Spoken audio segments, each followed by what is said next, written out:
Hello my friends and welcome back to another Baldur's Gate 3 guide. Hope you're all doing well. Today we'll be looking at some of the most powerful spells and effects in the game, AoE hazards. These are some of the deadliest spells out there, capable of rendering many of the game's most difficult fights completely trivial.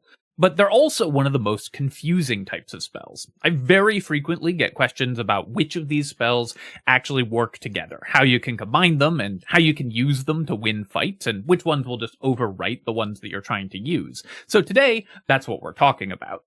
In this mechanics deep dive, I'm going to cover which spells can be stacked with one another, which ground surfaces combine and in what ways, and common ways to get the most out of these spells in combat, and of course what happens when you take all the most powerful ones and apply them all at once.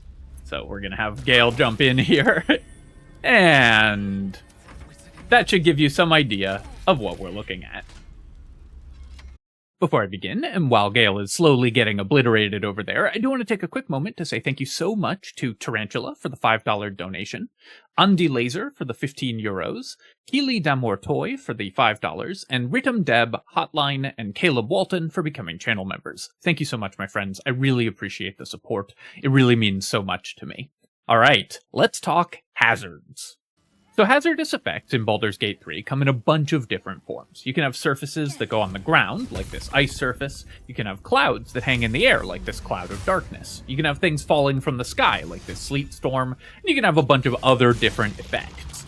However, not all of them can be in the same place at once. A cloud of darkness can't exist in the same place as a fog cloud, because they're both clouds. So knowing which of those effects can be in which areas is especially important in order to make sure that you are able to layer these hazards well. The basic idea with them is you want to layer as many hazards on enemies as possible, so that they are maximally inconvenienced or maximally dead, without wasting too many spell slots. But since not all of them can be in the same location, it really helps to know which ones stack and which ones don't. If you're an experienced player, you've probably developed an intuitive sense for this, but knowing exactly the rules and how they all break down together can really help you plan your encounters. And knowing common combinations that will usually on their own win an encounter can be very helpful for giving you a basic plan for just winning most encounters outright. So let's break down exactly how all of this works. To put all the information in one place so that you have it all together, I've gone ahead and put together a table here, so you can see all of the different types of hazardous effects that exist in the game, and which ones interact and which ones stack in this very basic spreadsheet here. There are, I think, 6 different types of hazards that you can create in Baldur's Gate 3. You can make surfaces, or what I'm calling supersurfaces. I'll talk about the difference between those in a second. Clouds, which float in the air. Objects, which are actually taking up physical space in the game. Floating effects, which can be layered on top of all of these other things, like Cloud of Daggers, for example, and special effects that exist kind of outside of the normal way that the game handles AoE effects, which can also be layered on top of all of these other ones. In a normal scenario, you can have one surface or supersurface in an area at a time, and only one. You can have one and only one type of cloud floating in the air. You can have as many objects as you can physically cram into the space, though they can't overlap with one another. And you can have an infinite number of floating effects, though since these are all concentration spells, it's going to be limited by the number of characters that you can have concentrating on them.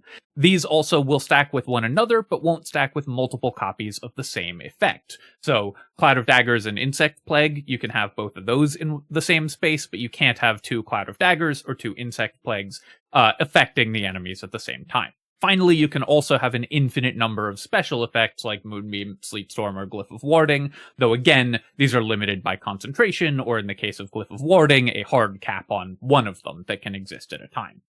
What that means is that when you're building a deadly microwave for your enemies, you're going to want to put it together the same way that you would order a multi-course meal at a restaurant. You're going to grab one from column A or B, one from column C, and as many from columns D, E, and F as you want to pay for.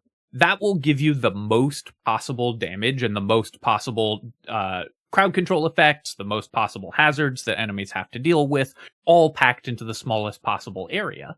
And if you use this to combine in clever ways, then you can simply delete encounters where enemies are just trapped inside of these deadly hazards and unable to escape. So that's the basic overview, but let's talk specifics, starting with surfaces. Surfaces are, on the face of them, the simplest hazard that you're going to encounter in the game, but in reality, they're by far the most complicated. At the basic level, it's something that just exists on the ground, and any creature that's standing on the ground or walks through it is affected by the surface. That can be things like slipping on a sheet of ice, like having your armor eroded by a pool of acid, or like being shocked by lightning that's sparking out of an electrified puddle on the ground. There's 11 types of surfaces that you'll commonly create during the game: water, alcohol, blood, ice, acid, poison, lightning, web, grease, and fire. Also the fire from Wall of Fire, but it's the same as the normal fire surface. I'm just calling it out separately in this column because it exists in addition to the normal Wall of Fire effect. Each of these can only one of these can exist on the ground at a time, and typically the most recently applied one will overwrite whatever was there before.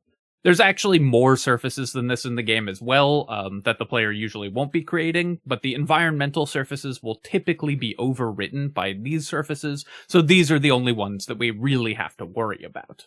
Let's look at how that works actually in-game. So because all of these surfaces exist in the same layer, you can only have one of them exist at a time. And mostly when you cast another surface, it's going to overwrite whatever was there before. So if we cast, for example, a chromatic orb for ice and create an ice surface, and then we cast a web, that web is going to overwrite the ice surface. The ice is completely gone and it's just web here now. If I were then to cast another chromatic orb for ice again, for example, or you know what, let's do lightning just to show that off, it's going to overwrite the web. And again, because only one of these surfaces can exist in place at one time, the web disappears and what we get is this electrified water. After 2 turns, the electrified water is going to, the electricity is going to dissipate and it's going to turn into normal water. Electrified water and ice all become water after 2 turns under most circumstances, as whatever charge or cold was in the water dissipates. For most of the surfaces, which one wins is just whichever one you cast most recently. Ice, grease, lightning, web, all of these will overwrite each other, and whichever you cast most recently is going to be the surface that exists on the ground. However, there's a couple exceptions to this. Water has a few interactions with specific types of damage, and fire has a few interactions with specific types of surfaces. So let's go over those very quickly. So water has 3 special interactions. Firstly, when hit with lightning, a water surface will become a lightning water surface, an electrified water surface, which does lightning damage to creatures that pass over it. This is true no matter which order you do this in, so if you add lightning damage to water, like you saw here with Call Lightning, it's going to turn into electrified water, and if you were to cast Create Water on an existing electrified water surface, you would just end up with a bigger electrified water surface, because it doesn't matter which order you add water and lightning together, you always get electrified water. You also can freeze water by hitting it with any cold damage, so if you add cold to water, you get a pool of ice. After 2 turns, electrified water turns back into water, ice also melts back into regular water. With the cold damage, it has to be in order. If you cast Create Water on an ice surface, which I'm going to have to recreate here. So if you have an ice surface and you cast Create Water on that ice surface, the water is going to overwrite the ice. So unlike electricity, this only works if you add cold to already existing water. Finally, if you hit water with fire damage, nothing happens. But if you hit water with a fire surface, so if a water surface encounters a fire surface, like that created by Chromatic Orb for Fire, the water disappears and you get a steam cloud. So it creates a whole other layer, removing the surface entirely and adding a cloud in its place. This again works in either order. I've gone ahead and just added these interactions so you can see what that looks like. Water and lightning, you get electrified water. Water and cold in order, you get ice. Water and a fire surface, you get no surface and a steam cloud floating over where the surfaces were. Blood and alcohol, which I've added interactions for here as well, are very similar to water. Blood can be frozen, but can't be electrified or turned into steam, and alcohol can be frozen or set on fire and turned into a fire surface, but can't be electrified. Grease and web are also flammable, so if you add fire damage to alcohol, grease, or web surfaces, then you're going to get a fire surface because that will overwrite them. So this is the basic rules for the basic kind of surfaces. All of these will be whichever one you applied most recently, with the exception of these special interactions where they can be frozen or turned into fire surfaces. This looks like a lot, but in practice, it's pretty intuitive. Anything that you think would catch fire will catch fire in-game and turn into a fire surface. Anything that you think would freeze will freeze in-game and turn into an ice surface. Those are going to be the most common ways that you'll turn one surface into another, and otherwise the important thing to know is that all of these types of surfaces occupy the same layer and will overwrite one another with whichever one is most recently applied. The second type of hazard in Baldur's Gate 3 is what I'm calling supersurfaces, or you can think of these as terrain effects or overwriting surfaces, however you want to describe them. And these occupy the same layer as surfaces, so just like those, there can only be one from either of these two columns, only one type of surface from either of these two columns, in any location at a time. However, the difference between surfaces and supersurfaces is that the supers always win. If you add web to water, you get web. If you add water to web, you get water, so whichever one comes later is going to win. If you add web to entangle, you get entangle. If you add water to spike growth, you get spike growth. The spike growth will always overwrite the surfaces that existed there previously or that you try to add on top of it. So these effects will take precedence over the effects in the previous tier. Let's look at that happening in game. So if I was to cast spike growth here, so we're going to create spike growth, notice that there's still this water surface. The spike growth is going to completely eat the water surface. So if we were then to cancel concentration on spikes, the water is now gone. If we cast spike growth here, and then we cast create water on top of the spike growth, so we're going to add water to the spikes, we're going to get spikes. The water does absolutely nothing and just completely vanishes because the spikes always win. Just like the surfaces, in the super surface tier, most of the effects that exist in this tier will overwrite one another with whichever one was most recently applied. So if I were to cast plant growth on top of this spike growth, then the plant growth is going to eat the spikes, and if I cast spike growth on top of the plant growth, and notice these are different characters casting them, so there's no issues with concentration or anything, the spikes will overwrite the plants. So again, just like the basic surface effects, super surfaces are whichever one was most recently cast. And you need to be careful with this, because these are some very powerful spells and powerful effects, and you don't want to accidentally overwrite one of your really good spells with something a little bit weaker.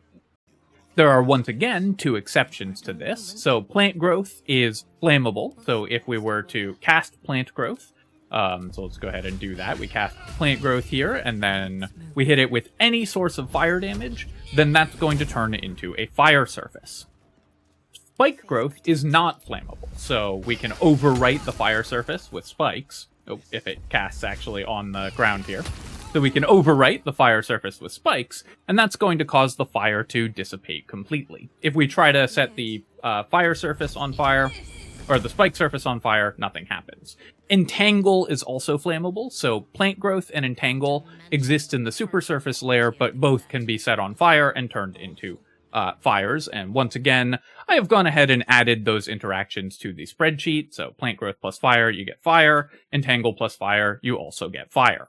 So, once again, these will overwrite everything in the layer before, and whichever was most recently applied within the layer will take precedence, except for when they're getting set on fire.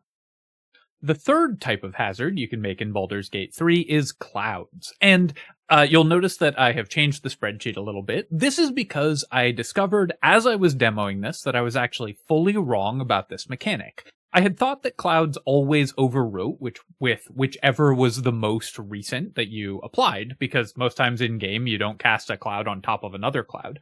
But in fact, I learned just now that fog cloud and darkness are effectively super clouds, just like these are super surfaces, and always take precedence over the other 5 types of cloud.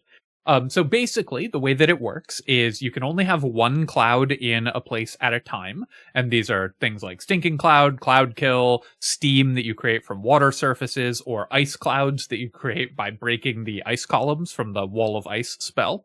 And whichever one of those you create most recently will overwrite the others. But fog cloud and darkness will always win. So if you have a fog cloud in an area and then you cast stinking cloud on top of it, you end up with a fog cloud. If you have darkness in an area and you cast cloud kill on top of it, you end up with darkness.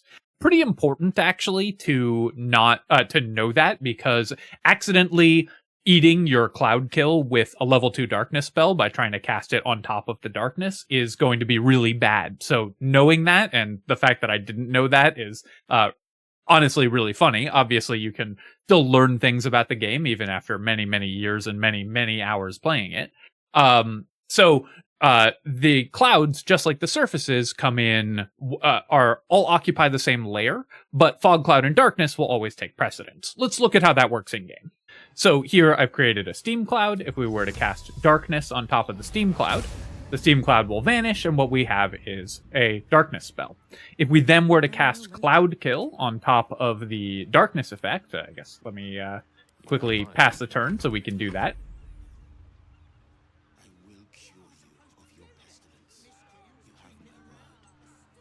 If we then were to cast cloud kill on top of the darkness spell, so let's do that so that it overlaps the darkness.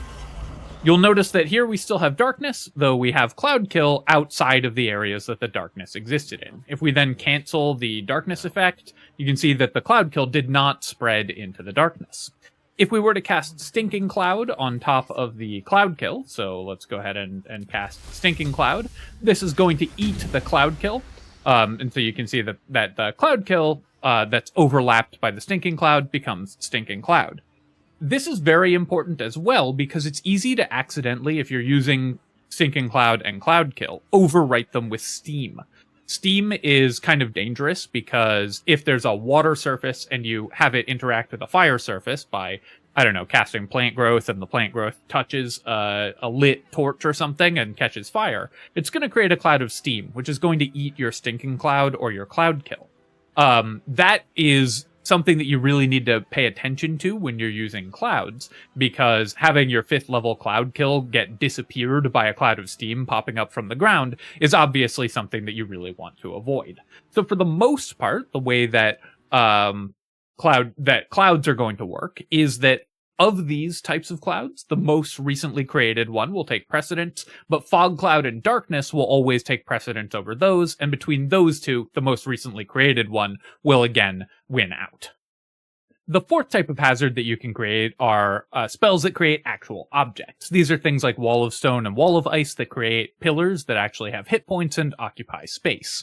These are very simple. The pillars just can't exist in the same space as another physical object, so they can be just fine inside of clouds. They can be on top of surfaces, no problem, though they'll take the damage from the clouds or surfaces as appropriate, but they can't exist inside other physical objects, and you can't layer them within one another. Wall of Thorns interacts a little bit weirdly because the big tangles of thorns have slightly odd collision. Creatures can pass through them freely, and most things can move through them freely, but because of the way that the game draws them, where it's trying not to let them interact with intersect other walls or physical objects, it can sometimes mess up the placement of other spells like Wall of Ice or Wall of Stone. So Wall of Thorns sort of works like an object in terms of placing other objects, but obviously doesn't block your movement since you can move freely into the Wall of Thorns, though you probably don't want to. The 5th type of hazard is what I'm calling floating effects, and these are very similar to clouds in that they make a dangerous area that floats above the ground, that enemies inside take damage or suffer a negative effect while they're inside of it. The difference is that while only one type of cloud can exist in a space at a time, any number of these floating effects can exist, and they can coexist with clouds, they can float on top of surfaces. So you can have a cloud of daggers and an insect plague and a blade barrier and a cloud kill all occupying the same space, all dealing damage to enemies. Where it gets a little bit weird with these floating effects is when you have multiple of the same spell, though.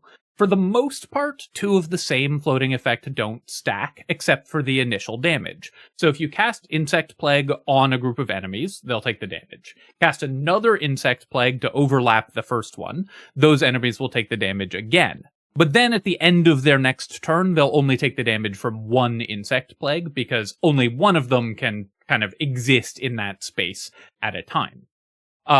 So you usually don't want to cast multiple of the same type of floating effect on top of itself, because you're going to give up the damage over time effect and only get the initial damage.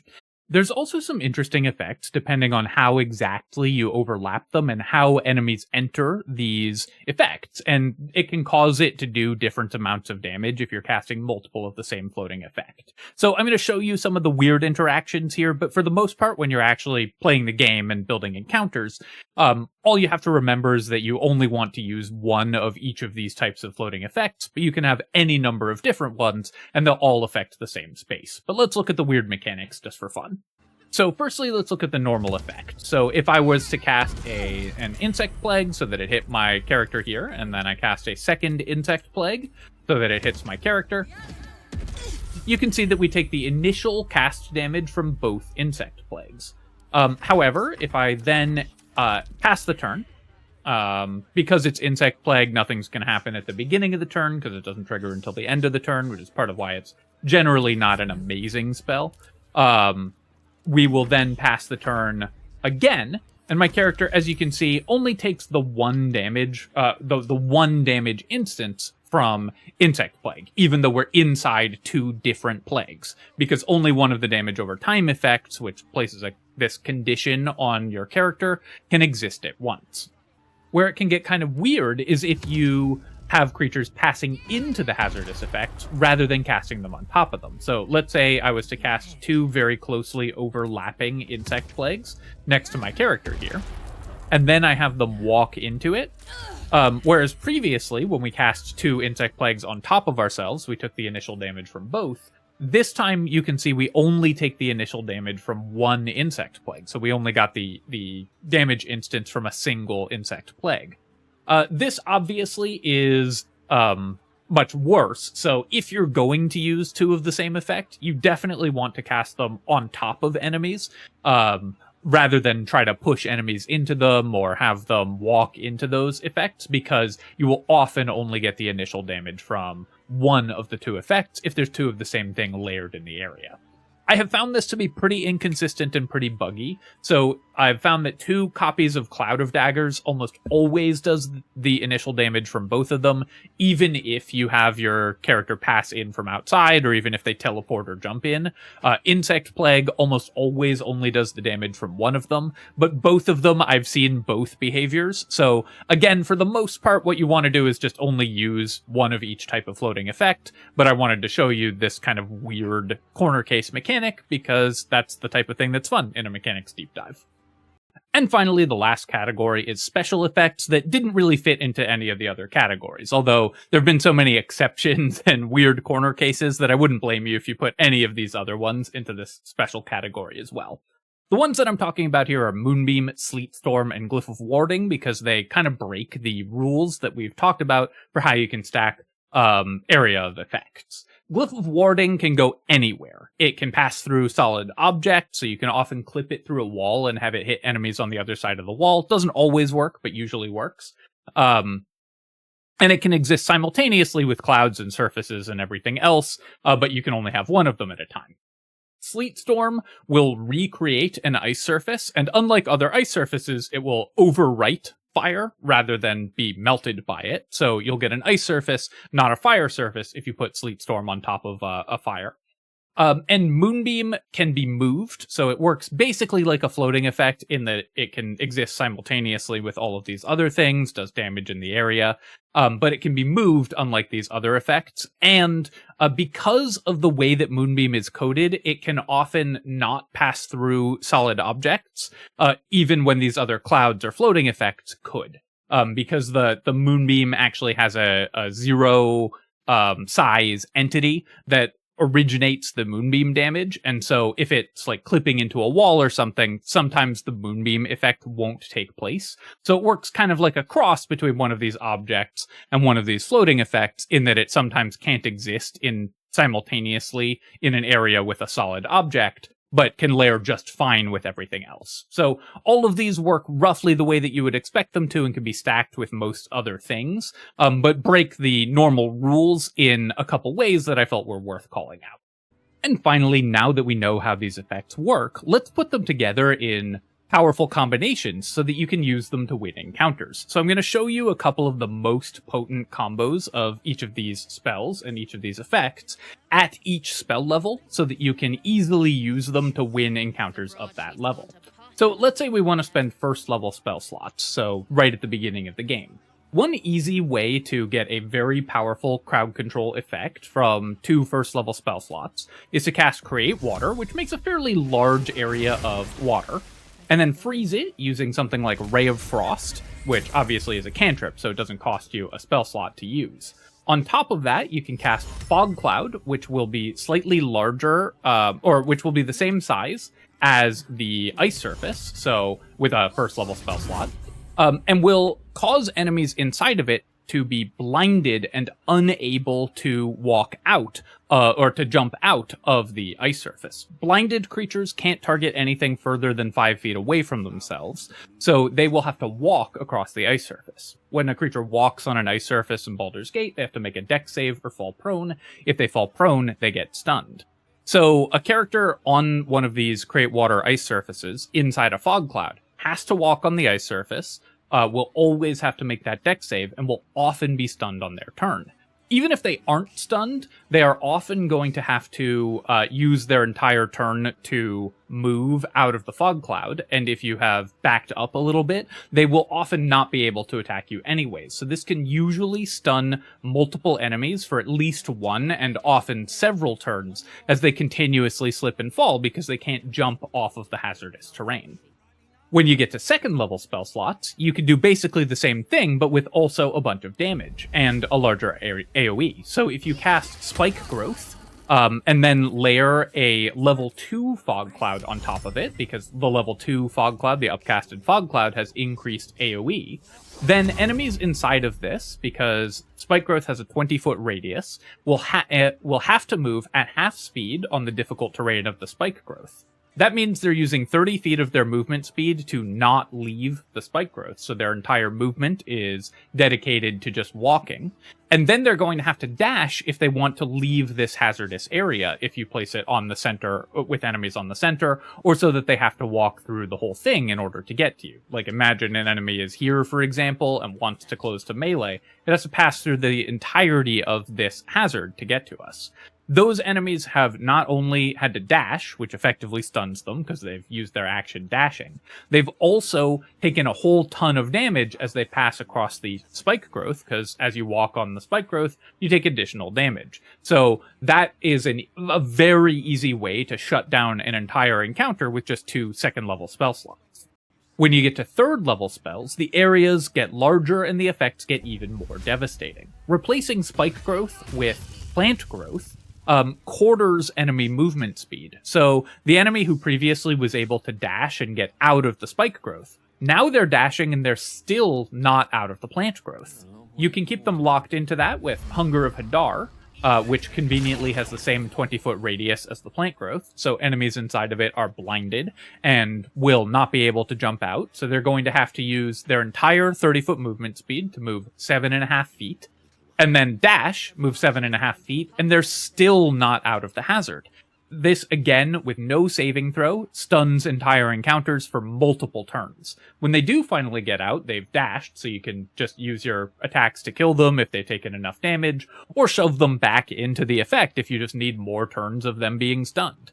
You can also replace Plant Growth with Sleet Storm. Sleet Storm, another very powerful tool at this level, because it will create a gigantic ice surface, and the ice surfaces will cause enemies to fall over. It's also an even bigger radius, so this is a very easy way to create a huge ice surface. It's especially good in areas where there's fire, because the Plant Growth will burn. So if you're using fire damage or something, the Sleet Storm may be the easier way to create a hazard, or you can use Spike Growth, which can't be set on fire at all. You can make the whole thing even more devastating if you want to layer more effects on it. If we want to spend another 3rd level spell slot, we can use Stinking Cloud in order to add yet another way to stun enemies. So Hunger of Hadar, Plant Growth, and Stinking Cloud, enemies are going to be making constant saving throws to be stunned, and also are going to have to use their entire turns to dash out of it. With Stinking Cloud and Sleet Storm combined, enemies have to make multiple saving throws or they get stunned. And again, Stinking Cloud, Hunger of Hadar, and a surface effect can all be stacked in the same area. If you want to use 4th level spell slots, then you get a bunch of extra damage. So something like Evard's Black Tentacles does a bunch of damage over time and is going to keep enemies locked in place, and conveniently is not flammable, so you can layer a wall of fire on top of that.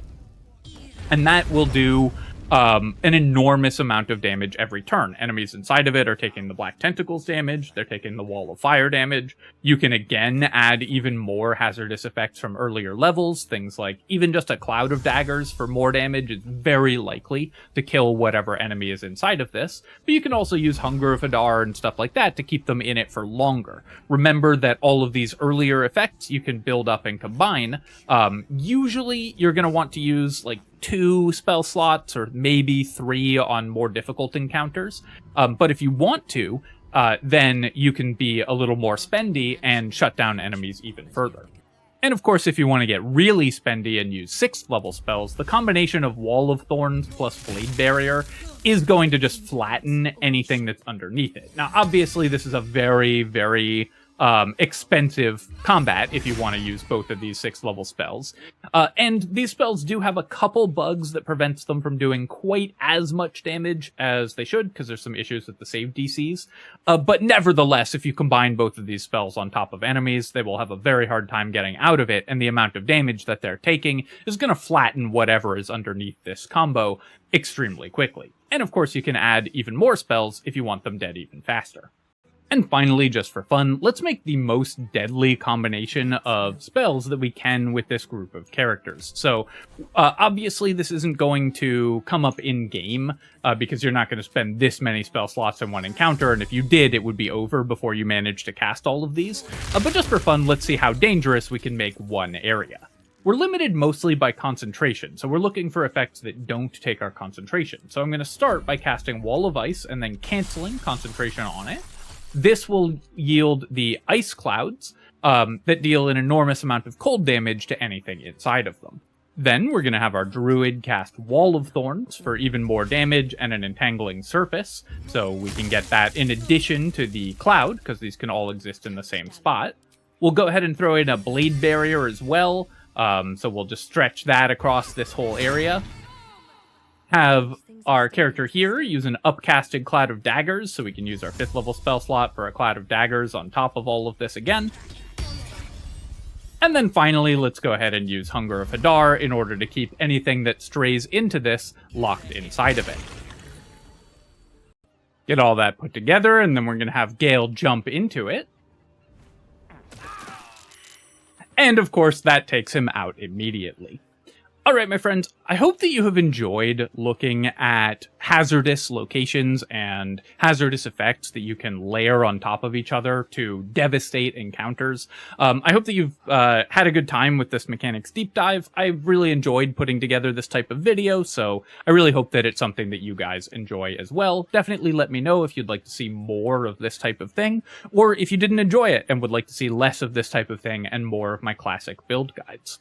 As always, of course, if you have enjoyed the video, or if you haven't, feel free to leave a comment and hit the like button. Helps me out with the algorithm, so I do appreciate you taking the time to do that. And of course, you can subscribe to my channel for more Baldur's Gate 3 guides and other strategy game analysis. Cheers, folks. I'll catch you next time.